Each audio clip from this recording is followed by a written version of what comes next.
Hello guys, welcome to our channel.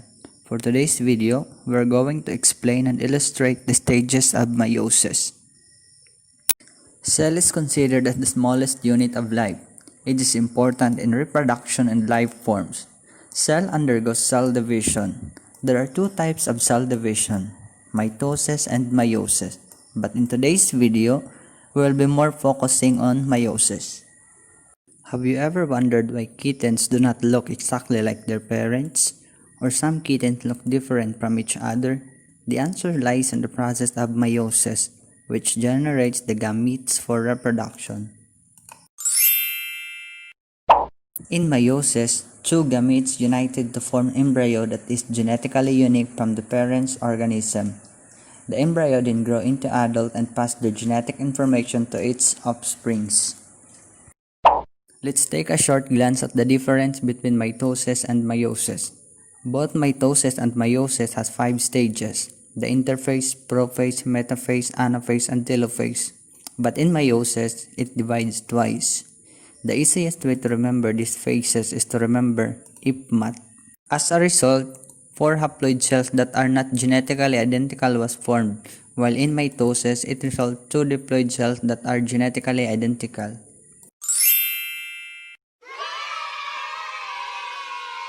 And now, let's proceed to the different stages of meiosis.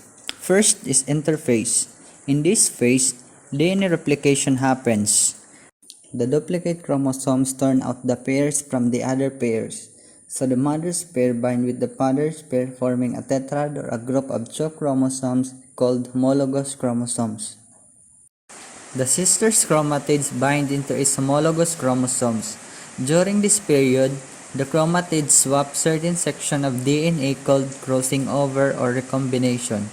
Recombination is important because it creates new varieties. In fact, recombination is the whole point of sexual reproduction to increase the genetic variability. Next is metaphase 1. The chromosomes aligned at the center of the cell and the spindle fibers attached to the centromere. In anaphase 1, the spindle fibers pull the chromosomes apart opposite poles of the cell. And during the telophase 1 and cytokinesis, the spindle fibers disappear and the nuclear membrane reforms. The cytoplasm is then separated by cytokinesis into 2 cells. Each one is containing the haploid set of chromosomes. After meiosis 1 is being completed, second division takes place. In prophase 2, it is almost the same as prophase 1. The chromosomes line up at the center of the cell, but the chromosomes did not undergo DNA replication.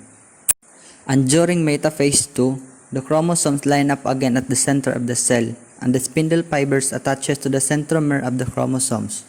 In anaphase 2, the spindle fibers pull the chromosomes away from the opposite side of the cell. And lastly is the telophase 2 and cytokinesis. The nuclear membrane reappear and the spindle fiber disappear. This final stage of division produces 4 new sex cells and contain 23 chromosomes ready for fertilization. And that ends our video about meiosis and the important events take place in every stages. Thank you for watching and see you on our next video lesson.